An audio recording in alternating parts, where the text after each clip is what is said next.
सभी कर्मियों को आउटसोर्सिंग एजेंसियों के बजाय विभिन्न विभागों में संविदा पर पदस्थापित करने की मांग करता हूं। बेल्ट्रॉन के तत्कालीन प्रबंध निदेशक पत्रांक 7541 दिनांक 1/11/2018 के अनुसार इससे राज्य सरकार को 50 करोड़ रुपए की आर्थिक बचत भी होगी। महोदय, मैं राज्य में प्रधानमंत्री वित्त पोषण योजना अंतर्गत कार्यरत रसोइया को सरकारी कर्मी का दर्जा देने, दुर्घटना बीमा व स्वास्थ्य बीमा का लाभ देने, साल में 10 महीने के बजाय 12 महीने का मानदेय का भुगतान करने एवं तत्काल प्रतिमाह 10,000 रुपये मानदेय देने हेतु मैं सरकार का मांग करता हूं। श्री अजीत कुमार सिंह। माननीय अध्यक्ष महोदय, वर्ष 1990 के बाद सेवानिवृत्त दफादार चौकीदार के आश्रितों को अनुकंपा पर बहाली करने का आदेश माननीय उच्च न्यायालय पटना के CWJC नंबर 10092/2005 दिनांक 16 जनवरी 2006 के आलोक में निर्गत किया गया है। बक्सर सहित विभिन्न जिलों में शेष बचे आश्रितों की शीघ्र बहाली करने की मांग करता हूं। शिक्षा विभाग के अलोकतांत्रिक फैसले से शिक्षक समुदाय में चरम आक्रोश है। सरकारी कर्मी का दर्जा मांग रहे नियोजित शिक्षकों को परीक्षाओं के मकड़जाल में उलझा दिया गया है।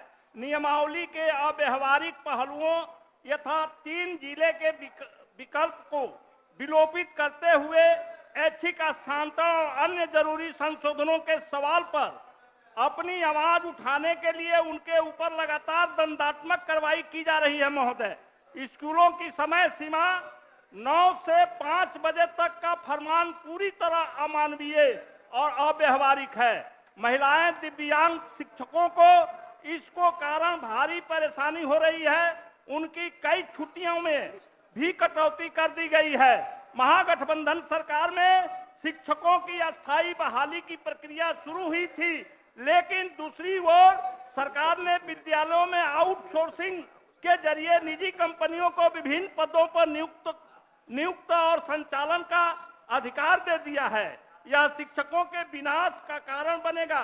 विश्वविद्यालय शिक्षकों तक के लिए फरमान लागू कर दिया गया है कि वे किसी भी प्रकार का संगठन नहीं बना सकते हैं। महोदय, ये बिल्कुल अलोकतांत्रिक है। पहले से कार्यरत संघ या संगठन की मान्यता समाप्त कर पत्र जारी कर दिया गया है। इस अलोकतांत्रिक फैसले का विरोध करने पर उनके ऊपर लगातार कार्रवाइयां की जा रही है।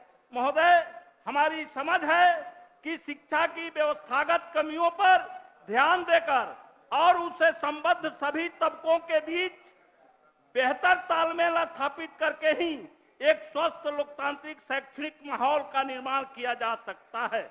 अन्यथा बिहार की शिक्षा व्यवस्था का हाल और दयनीय हो जाएगा। महोदय, अतः बिहार के लाखों शिक्षकों की वाजिब मांगों और शिक्षा में जनपक्षीय सुधार के अत्यंत लोकमहत्व के प्रश्न पर सदन का कार्य स्थगित करके बहस की मांग करते हैं। महोदय, अजीत शर्मा जी, शिक्षा का सवाल है। अजीत शर्मा जी, शिक्षा ही अपना कार्यक्रम पढ़िए, बैठ जाइए, सुन लिया। नियोजित बैठ जाइए, बोलिए जी।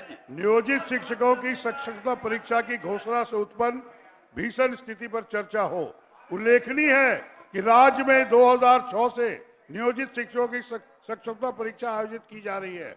इससे नियोजित शिक्षक उद्वेलित हैं और सड़कों पर उतर गए हैं। सरकार की दमनात्मक नीति के कारण आंदोलित शिक्षकों पर लाठीचार्ज किया जा रहा है। प्रशासन निर्मम हो गया है। शिक्षा व्यवस्था पूर्णतः चरमरा गई है। अतः आज के लिए सूचीबद्ध सभी कार्यों को स्थगित करते हुए नियोजित शिक्षकों की समक्षता पर प्रश्न की घोषणा से उत्पन्न भीषण स्थिति पर चर्चा कराई जाए। अब शून्यकाल लिए जाएंगे। मोहम्मद अंजार नईमी, बोलिए। अध्यक्ष महोदय, किशनगंज जिला सहित समस्त बिहार में मदरसा शिक्षकों की सेवानिवृत्ति के उपरांत 75% मदरसों में शिक्षकों का पद रिक्त हो जाने के कारण पठन पाठन का कार्य बाधित है। मैं सरकार से 1128 कोटि के मदरसों में रिक्त शिक्षकों के पद पर शीघ्र बहाली की मांग करता हूं। श्री महबूब आलम। महोदय, बिहार में 1990, 1997, 2010, 2012 तक कुछ जिलों में सेवानिवृत्त दफादार चौकीदारों के आश्रितों की नियुक्ति कर ली गई है, लेकिन पूरे बिहार में 50% के करीब आश्रित इस लाभ से वंचित हैं। करीब 5000 आश्रितों का अविलंब नियुक्ति करे सरकार। ये जो अभी हमसे आप पूछ लिए, तो ये शिक्षकों के बारे में वो डिपार्टमेंट में उसने कर दिया था कि 9 बजे से 5 बजे, तो हमने पहले ही कहा कि 9 बजे से 5 बजे तक नहीं होना चाहिए, ये तो 10 बजे से 4 बजे होना चाहिए, ये हमने कहा है।